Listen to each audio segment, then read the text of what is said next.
Pelda Christian itu melakukan pelanggaran, ya, pelanggaran disiplin kepresidenan yang sekarang ya sedang saya dalami dan dalam proses. Saya, Bapak dan Ren, jangan main-main.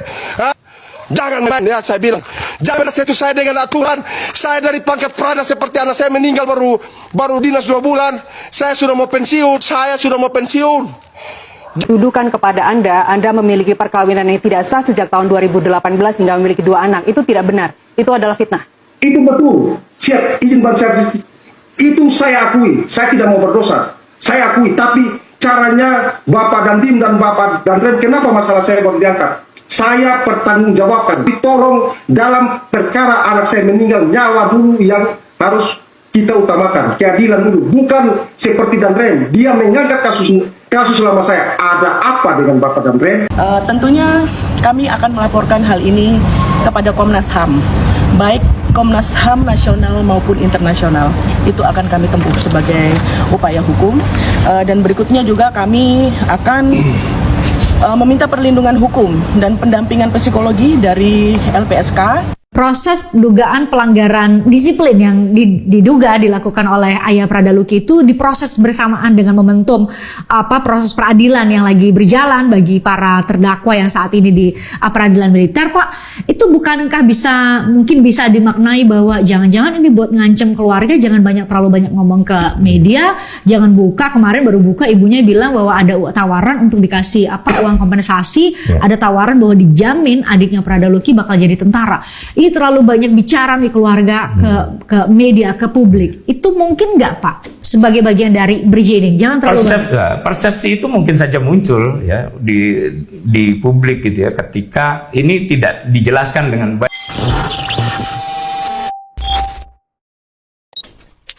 Dengan Pelda Christian. Ini tadi saya dapat laporan ya dari Komandan Kodim Rotendau bahwa yang bersangkutan ini Pelda Christian itu melakukan pelanggaran, ya, pelanggaran disiplin kepresidenan yang sekarang ya sedang saya dalami dan dalam proses. Mudah-mudahan ke depan ini dan waktu cepat juga akan kita lihat apa ya laporan apa yang disampaikan oleh Komandan Kodim. Bilang anak saya mati karena apa? Sampai detik ini tidak ada tentara yang dalam ngomong saya. Bapak dan Ren, jangan main-main. Jangan main ya, saya bilang. Jangan sentuh saya dengan aturan. Saya dari pangkat prada seperti anak saya meninggal baru dinas 2 bulan. Saya sudah mau pensiun. Jangan pernah pancing saya menangis berapa kali ya. Bilang aturan, saya pernah melanggar di mana? Saya bukan bilang saya benci dengan, ingat katanya Bapak dan Rem, saya bilang saya tidak percaya pengadilan militer. Itu kau bohong kau. Saya mengatakan bahwa saya kecewa dengan pengadilan sebab mereka yang bersaksi tidak jelas. Bukan bilang saya tidak percaya tentara. Saya gugat. Wadah Rem, saya gugat kamu. Tuduhkan kepada Anda memiliki perkawinan yang tidak sah sejak tahun 2018 hingga memiliki 2 anak. Itu tidak benar. Itu adalah fitnah. Itu betul. Siap, izin bangsa. Itu saya akui. Saya tidak mau berdosa. Saya akui. Tapi caranya Bapak Dandim dan Bapak dan Ren, kenapa masalah saya baru diangkat? Saya pertanggungjawabkan. Itu masalah sudah diketahui istri saya pun dalam kondisi saat ini saya baik-baik dengan istri saya. Dan saya sudah membuat perjanjian. Pada saat Dan Ren memanggil saya yang 2 kali itu, saya sebelumnya sudah membuat perjanjian dengan istri saya, itu sah menurut hukum. Itu bermaterai. Dan ada saksinya, kuasa hukum saya. Itu saya tidak akan melaksanakan, maksudnya dalam arti selama kasus anak saya mencari keadilan, saya dan istri saya tidak ada masalah lain dan tidak boleh berkelahi dan tidak boleh bertengkar sampai urusan keadilan anak saya selesai. Selesai baru saya mau dihukum, mau di apapun saya terima. Perjanjian dengan ibu almarhum, dengan saya bapak almarhum. Siap, biar kalian juga tahu. Baik, artinya ada perjanjian, ada kesepakatan antara Anda dan istri, tapi tidak melalui pengadilan agama, misalnya seperti itu. Tidak ada surat nikah. Ya, bukan. Maksudnya kasus saya, istri saya, mamanya Luki juga sudah tahu. Baik. Dan saya membuat surat perjanjian itu, surat perjanjian bunyinya, selama masalah Luki, saya tidak ada pertengkaran ataupun masalah. nanti selesai urusan keadilan, mendapatkan keadilan untuk Lucky, baru dia mau gugat cerai saya mau gugat dia, saya mau dipecat atau apapun, saya siap. Tapi tolong dalam perkara anak saya meninggal, nyawa dulu yang harus kita utamakan, keadilan dulu. Bukan seperti Dandrem, dia mengangkat kasus selama saya. Ada apa dengan Bapak Dandrem? Kuasa hukum Pelda Christian Namo, Rika Permatasari, bilang pihaknya akan melapor ke Komnas HAM dan meminta perlindungan LPSK merespons laporan pelanggaran disiplin kliennya. Rika menilai pernyataan dan rem Brigjen TNI Hendro Cahyono soal pelanggaran disiplin Pelda Christian Namo tidak tepat di tengah situasi klien dan keluarganya tengah berduka. Menurut Rika, laporan pelanggaran disiplin militer kliennya bisa membuat persidangan kasus kematian Prada Lucky bias. Tentunya kami akan melaporkan hal ini kepada Komnas HAM, baik Komnas HAM nasional maupun internasional. Itu akan kami tempuh sebagai upaya hukum. Dan berikutnya juga kami akan meminta perlindungan hukum dan pendampingan psikologi dari LPSK. Proses dugaan pelanggaran disiplin yang diduga dilakukan oleh Ayah Prada Lucky itu diproses bersamaan dengan momentum proses peradilan yang lagi berjalan bagi para terdakwa yang saat ini di peradilan militer. Pak, itu bukankah mungkin bisa dimaknai bahwa jangan-jangan ini buat ngancem keluarga, jangan terlalu banyak ngomong ke media, jangan buka, kemarin baru buka ibunya bilang bahwa ada tawaran untuk dikasih uang kompensasi, ada tawaran bahwa dijamin adiknya Prada Lucky bakal jadi tentara. Ini terlalu banyak bicara nih keluarga ke media, ke publik. Itu mungkin nggak Pak sebagai bagian dari bridging? Jangan terlalu persepsi itu mungkin saja muncul ya di publik gitu ya, ketika ini tidak dijelaskan dengan baik apa yang dimaksud dengan niatan memproses pelanggaran hukum terhadap pelanggaran disiplin pelanggaran disiplin terhadap Pelda Christian Namo, Ayah Prada Lucky ini kan. Kalau tidak dijelaskan, ini akan muncul persepsi seperti itu. Walaupun mungkin belum tentu ya, ini sesuatu yang sifatnya intimidatif gitu ya. Tapi persepsi itu tidak bisa dihindari. Akan sulit menghindari kesan itu jika ini memang betul-betul diteruskan. Karena kalaupun toh benar ada pelanggaran disiplin itu bisa diproses belakangan kok. Orang yang yang desersi saja setahun 2 tahun misalnya, prosesnya kan tetap jalan walaupun, dan tidak harus buru-buru juga, yang penting berproses kan gitu. Itu biasa. Makanya saya kira tidak ada urgensi untuk mempercepat itu. Apalagi disampaikan ke publik gitu ya. Dan apa perlunya disampaikan ke publik hal seperti itu, karena yang melanggar disiplin banyak.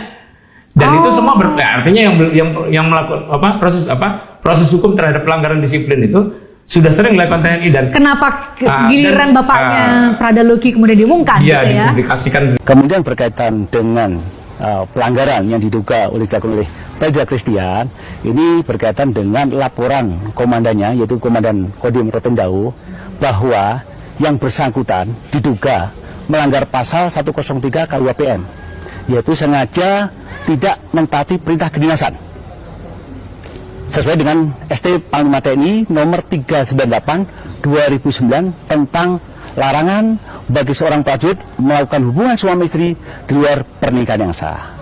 Berkaitan dengan itu, diduga untuk Pelda Christian ini mempunyai hubungan dengan wanita di luar pernikahan secara dinas dan agama mulai tahun 2018 sampai memiliki 2 orang anak. ST Panglima TNI juga diperkuat oleh Kepasat nomor 330 angka Rawami 4 2018 tentang petunjuk teknis prosedur penetapan PDTH. Demikian. Oke, Pak. Saya Menteri Hak Asasi Manusia, saya no comment. Titik. Kementerian HAM kenal karena Kementerian HAM berprestasi. Kata-kata hari ini Pak Pinggay. Nggak usah. Saya sudah 13 tahun tidak punya istri, cuma 3 pacar. Ya, 3 bos. Halo semua. semuanya. Ini bener-bener kejam banget. Sidang kasus kematian Pradaluki Sepril Saputra Namo kembali digelar. Suasana persidangan berubah menjadi tegang setelah muncul pengakuan mengejutkan dari Prada Richard. Sidang ini menghadirkan 17 terdakwa. Dalam keterangan Prada Richard, dia bersama almarhum Pradaluki mendapatkan kekerasan dari atasannya. Jadi mereka ini dituduh penyimpangan seksual atau gay. Prada Richard ini sudah menjawab dengan jujur bahwa tuduhan itu tidak benar, tapi dipaksa oleh atasannya untuk mengakui perbuatan yang mereka tidak lakukan. Setiap kali bilang tidak melakukan, dia disiksa oleh atasannya. Karena sudah tidak kuat dengan siksaan yang atasannya lakukan, Prada Richard dan Pradaluki ini terpaksa berbohong untuk mengakui perbuatan tersebut. Siksaan tersebut mulai dari dicambuk, dipukul dengan tangan dan sendal, sampai kulit mereka terkupas karena disabet dengan kabel. Mereka berteriak dan almarhum Pradaluki menahan dengan suara meringis kesakitan. Bukan hanya itu, tapi bagian kemaluan mereka dioleskan oleh cabai yang sudah ditumbuk dan disuruh melakukan adegan suami istri. Mungkin karena penyiksaan yang kejam yang dilakukan oleh seniornya, almarhum Pradaluki tidak kuat dan meninggal dunia. Dan yang bikin gua kesel, para pelaku ini hanya dihukum 9 tahun. Gimana tanggapan kalian? Coba tulis di komentar. Pradaluki itu terindikasi menjaga kehormatan satuan. Satu. Kedua, melanggar aturan komandan, perintah atasan. Pasti perintah atasan tidak boleh. Itu pakai selang, pakai pipa atau selang yang buat AC gitu ya, itu masih batasan normal. Jadi kalau selama ini para pengamat militer pertahanan bilang bahwa ya boleh melakukan pembinaan sampai ke kekerasan, tapi kekerasan yang terukur, nggak ada ukuran itu. Ada, terukurnya sampai 3/4. Kalau ternyata tergelincir jadi 4/4, ya 9 tahun. Nah, dan 3/4 itu ditentukan oleh siapa, Pak? Komandan. Sang komandan bisa membuat aturan, menegakkan disiplin, ankum, atasan yang bertanggung hukum. Pak, itu normal di militer? Ya, aturan yang ada berarti normal. Jadi seorang prajurit TNI punya hak asasi manusia, Pak, Mbak? Oke, terima kasih ya buat yang udah ngelihat sampai akhir. Kali ini aku bakalan ngasih tahu berita terbaru tentang Pradaluki. Kupang CNN Indonesia, sebanyak 17 anggota TNI Angkatan Darat atau AD yang menjadi terdakwa dalam kasus penganiayaan hingga menewaskan Pradaluki Saputra Namo terancam hukuman 9 tahun penjara. Belasan terdakwa itu bertugas di Batalion Teritorial Pembangunan 834 atau WK Ngamere dalam kurun Yon TP 834 atau WM Nagakeo, Nusa Tenggara Timur. Humas Pengadilan Militer 3-15 Kupang, Kapten CHK Damai Krisdianto mengatakan para terdakwa didakwa dengan pasal kombinasi dakwaan subsidiaritas yaitu primer. Yang pertama yaitu pasal 131 ayat 1 Jungto ayat 3 KUHPM Jungto pasal 55 ayat 1 ke 1 KUHP dengan ancaman hukuman maksimal 9 tahun. Kemudian subsidiarnya pasal 131 ayat 1 Jungto ayat 2 KUHPM Jungto pasal 55 ayat 1 ke 1 KUHP, kemudian lebih subsidiar pasal 131 ayat 1 KUHPM Jungto pasal 55 ayat 1 ke 1 KUHP, ujarnya di Pengadilan Militer 3-15 Kupang. Menurutnya dari 12 saksi yang akan dimintai keterangan, hanya 4 orang yang memenuhi panggilan untuk dimintai keterangan dalam sidang kemarin. 4 saksi yang datang untuk memberikan kesaksian antara lain adalah Prada Richard Junimton Bulan, serta lalu Faris Ramdhani, serta kedua orang tua Pradaluki yakni Peltu Christian Namo dan Sepriana Paulina Mirpe. Pada sidang hari ini, auditor militer telah memanggil 12 orang saksi. Namun hari ini baru 4 saksi yang datang, ucapnya. Berdasarkan pantauan CNN Indonesia di Pengadilan Militer 3-15 Kupang, sidang dengan agenda pembacaan dakwaan terhadap 17 terdakwa dimulai pukul 10.30 WITA. Pembacaan dakwaan dilakukan secara bergantian oleh 2 auditor militer yakni Letkol CHK Yudis Harto dan Letkol CHK Alek Panjaitan. Dalam surat dakwaan tersebut, auditor mendakwa 17 terdakwa telah melakukan penganiayaan terhadap almarhum Prada Luki Cepril Saputra Namo dan Prada Richard Bulan selama lebih dari 48 jam secara terus-menerus. Jadi bagaimana menurut netizen, apakah berita yang barusan dilihat sesuai dengan fakta yang beredar? Tulis di kolom komentar.